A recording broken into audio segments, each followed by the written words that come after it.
Hi, I'm Ian Balderson. I've been with the group now for just coming up to 3 years, and obviously it's become, in some ways, Stoke Haunted has become part of my life as such. What do you most look forward to on an investigation? When we go new places, I really get excited because obviously, you know, it's the unknown factor. Not just only over what we're going to find, it's I like the history of the buildings, to go into different buildings when, you know, particularly when they've perhaps been derelict for a while or they aren't regularly used, you know, and the sort of fun factor from that point of view of people all know climbing up to things that perhaps nobody's been up there in a while, or, you know, or going into cellars or into dark holes. That's where I tend to enjoy going, so, you know, that's what tends to hold the fascination for myself as such. Great. And what are your beliefs in the paranormal? Well, I've always, obviously, I know this is a common thing for people to say, but I've always been interested in the paranormal. I've always believed in the paranormal, really.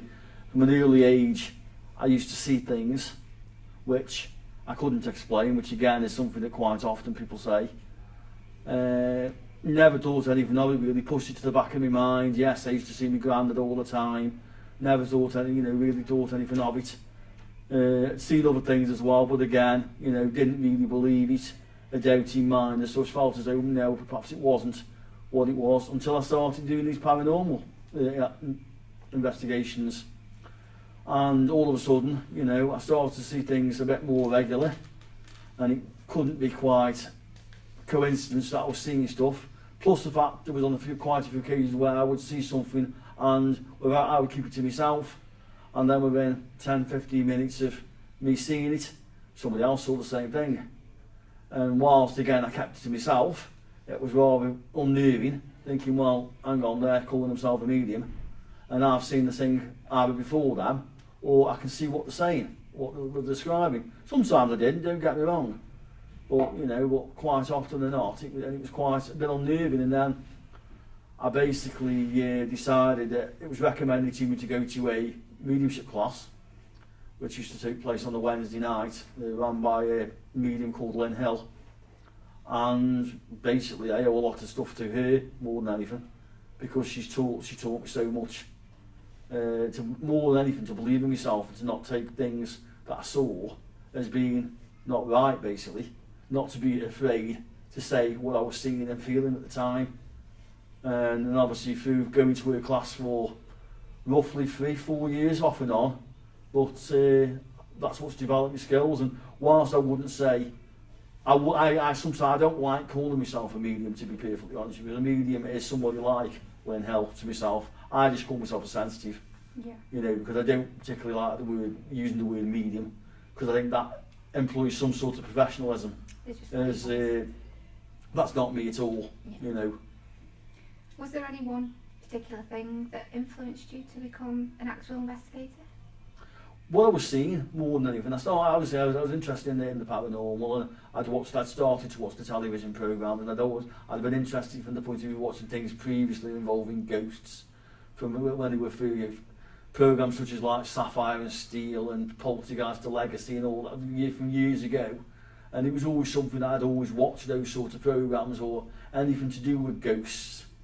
I remember having a ghost investigator's handbook when I was about 10, you know, and that sort of thing. So it was always something I was interested in, and it then became television programme that became more prevalent. And I went on my first proper ghost hunt, or, you know, a paranormal night as such, and it ballooned from then, really. Okay, would you say that your views have changed since you've joined the team? Yes, I'm not so easily believing now as what I used to be. Yeah. You know, previously when I was a guest, really more than anything on the paranormal investigation, you hear a knock or you hear a bang or somebody tells you that they've just heard something, then you believe, because that's what you want to do. You're there to have the experience, and that's what you want. You become part of the mass hysteria, for want of another word, while you're there, and you don't want to be the person in the room that hasn't heard something. So you want to be you want to hear things and believe things, as really when you do, you know, if sensibly, not everyone's going to hear everything, and sometimes things can be and look and appear paranormal, and they're actually not. Yeah. absolutely. Okay, so on an actual investigation, do you have a favourite piece of equipment that's used? Normally I get accused of not knowing how to use equipment, but that's another story. Don't we all? Yeah. I think the main piece of equipment is more than anything is the K2. I know they can be misguided. I know they can be abused and all that. But I think that's the main piece of equipment. I'll always go for more than anything. That, you know, with a torch, and like I said, I like to wander in places. So, but that they tend to be the main two things. Okay, so on that theme, then, do you have a dream location that you would like to investigate? Oh. Somewhere that either the team could go in and there and be in there and go in on a regular basis. Somewhere rather large, you know, like an old asylum or a hospital, something like that, where we could go in whenever we wanted to. You know, we were allowed in there. We basically, and we were given our own set of keys. We could go whenever we wanted. We could set up equipment. We could set up experiments and know not to worry that they were going to be messed with or interfered with over the weeks between. You know, and that's. I think that would be the sort of place I'd love to go, and it wouldn't matter where it was, because, you know, yes, you can go for these big venues and you can go for these big castles and all that, but it doesn't necessarily mean they're any more haunted than what a little terraced house would be. Mm-hmm. Okay, well, whilst you've been with the team, you've been investigating, is there a piece of evidence that you found the most interesting, and why? There's been a number of things really that we can't explain. You know, the famous tissue incident, which I know caused a lot of not embarrassment, but I know it caused a lot of ridicule for the team itself. I was a new member at that point then, and I to this day cannot explain how that piece of tissue was moving to the request of the questions. Yeah, now, if somebody else can tell me that and explain to me why that tissue was moving and what it was being moved by, that's fine by me. If they can prove that to me, then, you know, I'll listen to them. But I still can't myself explain why that was what it was being done. Yeah. You know, there's one or two. You know, there's one or two things that we picked up on the board and all that sort of thing that we can't explain.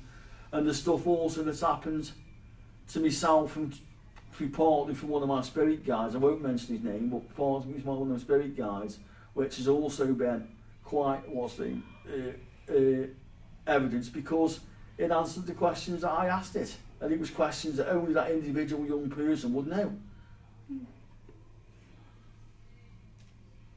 Throw that, Emily.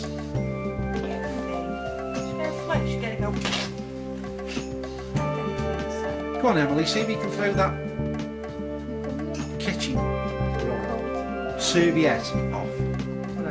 Don't vibrate it off, see if you can. You move it to me again. Push it. Good girl. Go on. Emily. Go on, wiggle that little, Oh, come that on. little tail on the side of the, Such a good girl. Come on, give it a wiggle. the tissue. Hit your finger, go wiggle, wiggle, wiggle. Come on, because I missed it the first time. Hey! Well done.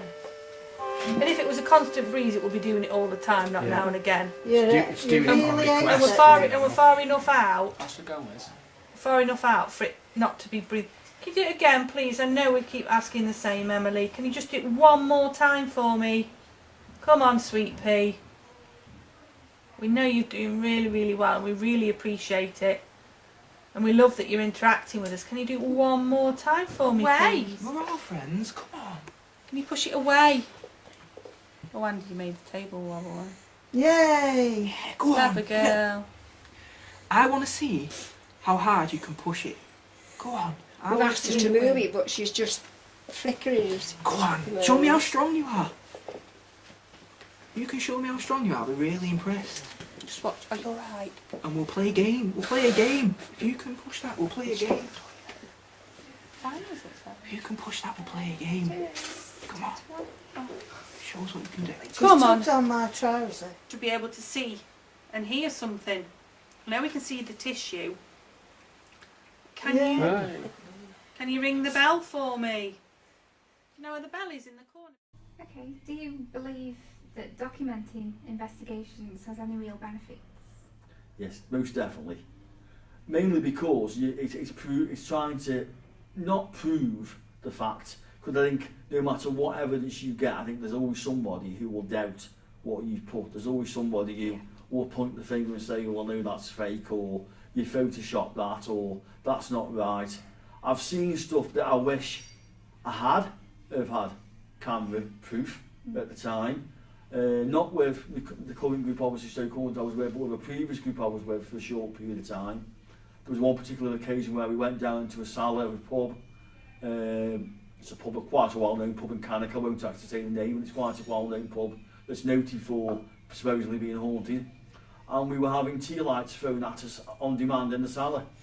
And we asked the spirit to throw it, and it was throwing it, but we got no camera. Yeah. If we could have had a camera and if they were recorded on camera, it would have been extremely good evidence, and it would have been extremely difficult to prove the way we were sitting in the cellar. But unfortunately, it wasn't the case. Okay then, just slightly going on to a different topic.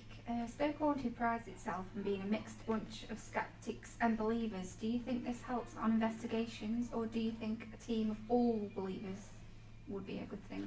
No, because I think a team of all believers wouldn't look as hard for evidence as what the Stoke Haunted team do. I think the fact that you've got skeptics in the group, always, no matter how much people like myself who, you know, who are sensitive, who can say the seeing things and picking up on things, no matter how much we say that, it's always good to have somebody in the group that will say, well, actually, you know, could that something else be causing that?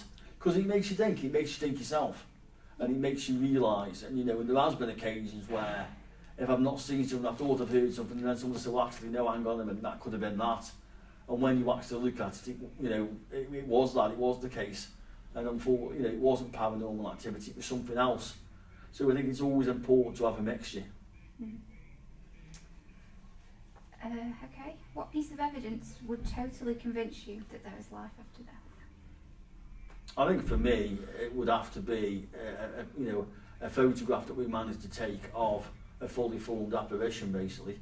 That's It would, the dream. you know, that's the dream. That's what everybody wants at the end of the day. Or a ghost recording of somebody talking and you know, and answering questions and what's the, which I know people don't say they've got, but you know, it's very difficult to be able to prove it properly.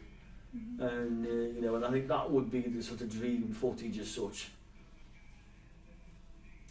Okay, finally, what advice would you give to anyone watching this video that wishes to become a paranormal investigator?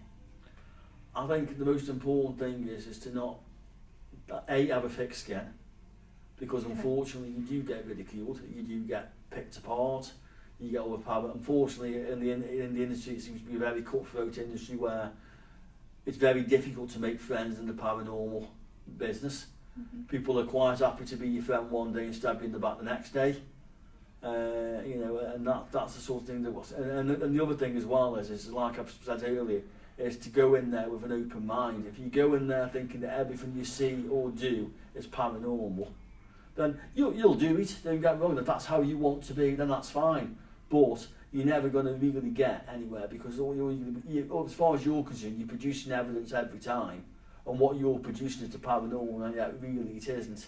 And you actually feel sorry for some people who are inexperienced, who have been taken on investigations and basically been taken on a ride. Yeah, this happens, doesn't it? Yeah. Okay, thanks very much, Ian. No problem.